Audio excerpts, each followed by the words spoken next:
Hey, what's up, guys? Rev here. So right now on social media, there is a very heated debate on the topic of quote-unquote ugly female leads in video games. This whole debate was sparked by recent reaction to the main protagonist of Naughty Dog's latest trailer, and that is for the game Intergalactic. Now, the initial reaction to this game has been abysmal, at least looking at the like-dislike ratio on all the related trailers. It is really, really bad, and a lot of people just aren't impressed. Not only with the character designs, but also just with the trailer itself.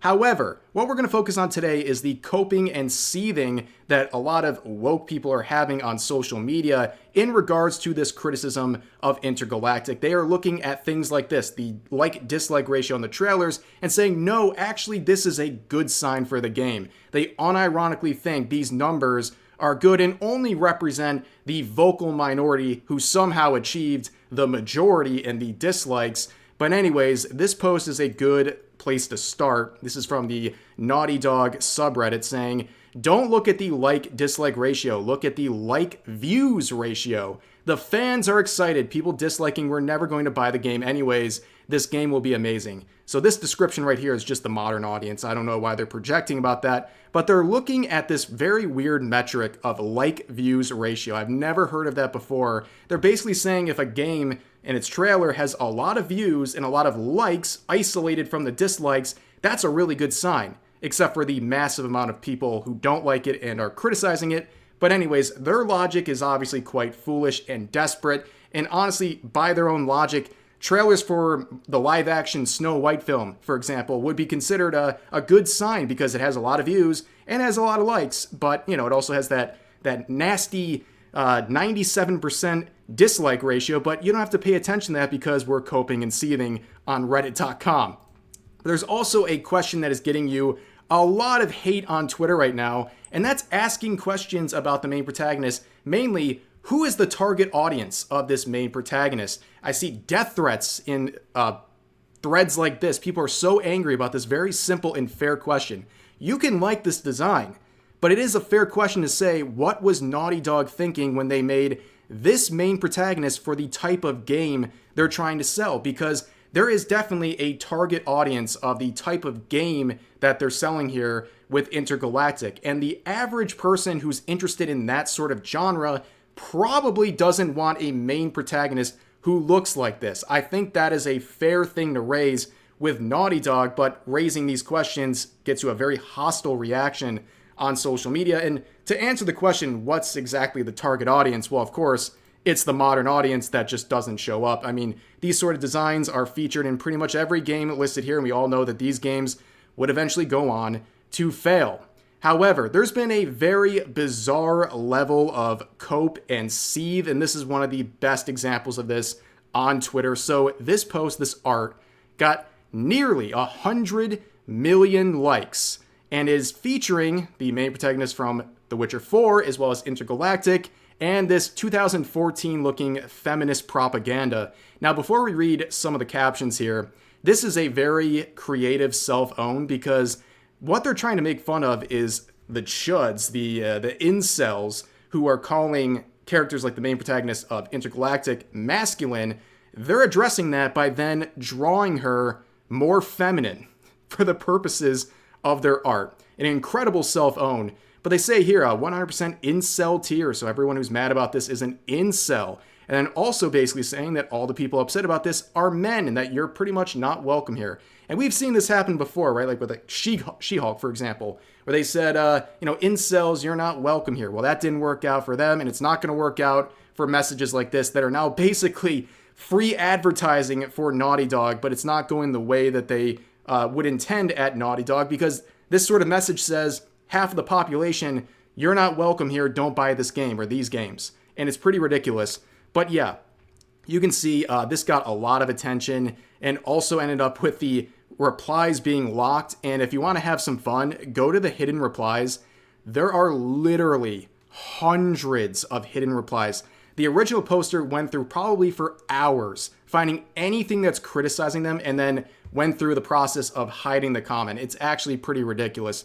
But anyways, here's another one from Tectone, which this is probably his least rage-baity tweet of all time, but it got people very upset, where he says, what the video game industry thinks we want versus what we actually want. Yeah, I think that's a pretty fair comparison point because we can literally look at how certain games with certain designs are received, especially over the past couple of years, and say, yeah, I think overall there is a bigger market for character designs like Eve versus character designs like this. However, this would get a very hostile set of responses, including this quote where 74,000 likes, and you can see Savvy saying, don't speak on behalf of women. But what are they saying in the quote here? It says, it's clear a lot of you are new here. Let me walk you through something. Women have been fighting decades to get games to stop portraying them like Stellar Blade. Now, besides the peak male feminist energy here, this is, again, another person speaking on behalf of women and then just denigrating them, making things worse, because the message here is crazy. They're claiming that women have been fighting decades to do what? To make video game characters less attractive? What a strange goal. On top of that, nobody is telling you you can't play characters like this. Go ahead.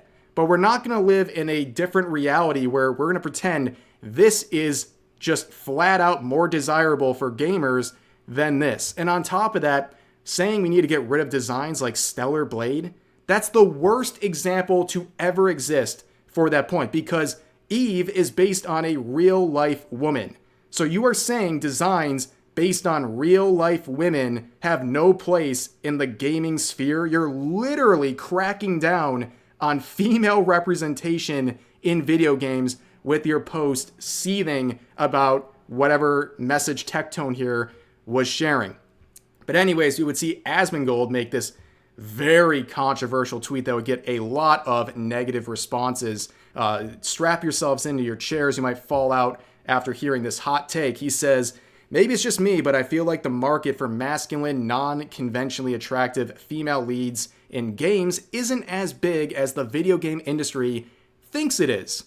Yeah, that is pretty much the most agreeable statement ever, but this is Twitter and this is Asmongold, so people would act like what he just said is the most insane thing they've ever heard. What he's saying is that if there was a market for these types of designs with masculine female leads, there would be a lot more successful versions of that sort of theme, but there just isn't. And I think it is very clear based on the past couple of years, especially 2024, that the video game industry greatly overestimates how much people like designs like that. That is not a controversial thing to say, but people on Twitter went absolutely crazy on this very simple point, including some quotes like this where this user said, maybe it's just me, but I don't judge a video game based on how easy I can fap to its protagonist. And then, of course, they get criticism. They say, I posted this and immediately muted because I knew it would attract brain-dead incels like unwashed moths to a flame.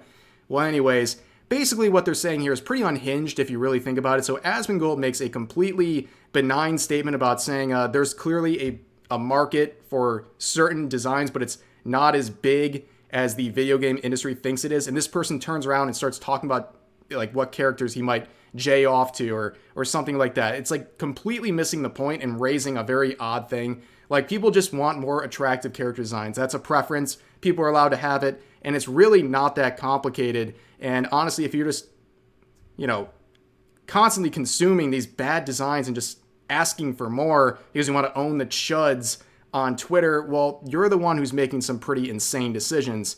But also, people go after Asmongold because he would make a video kind of clarifying what he said in that tweet, titled, in quotes, ugly female leads in video games, where this user would say, ironic, and then post a picture of him, implying that he's ugly, which he even jokes about this sort of thing in his video, pretty much predicted this would happen.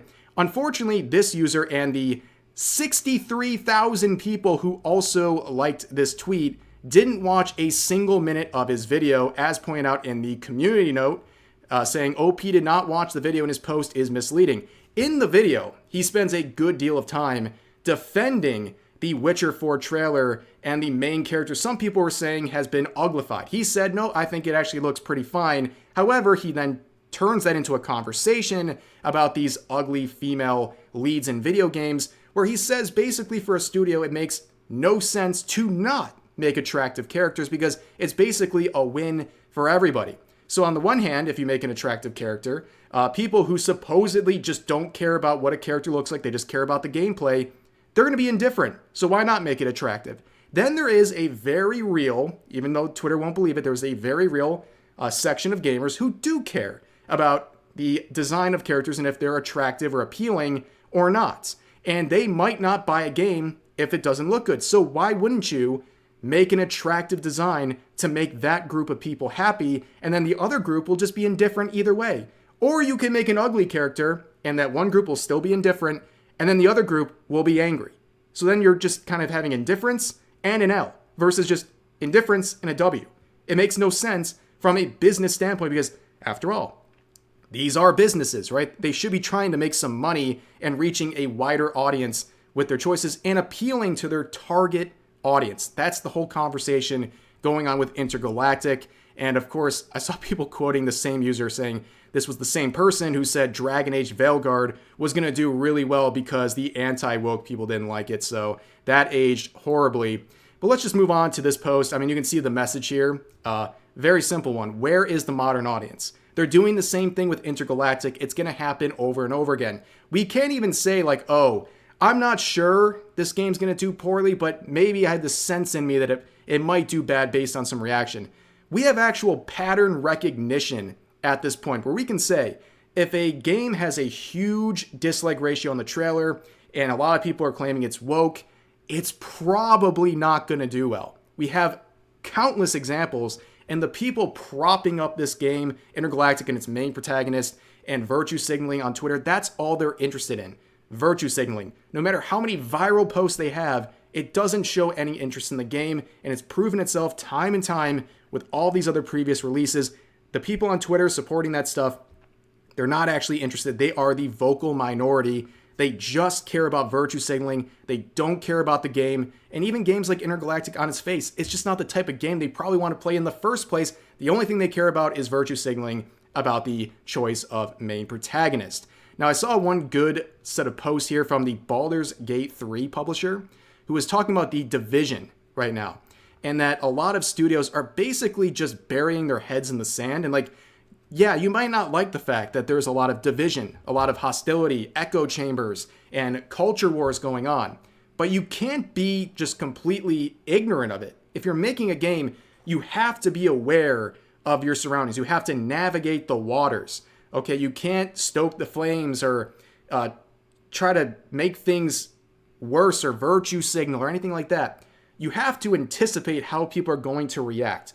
And that's an issue because a lot of these studios, clearly with Naughty Dog, they don't have a pulse on the gaming community. They don't know anything going on because if they knew the kind of reaction a character like the main protagonist of Intergalactic would get, they wouldn't have made it that way. But they must have, in their ignorance, thought, this will be good. People will love this. And turns out they were wrong.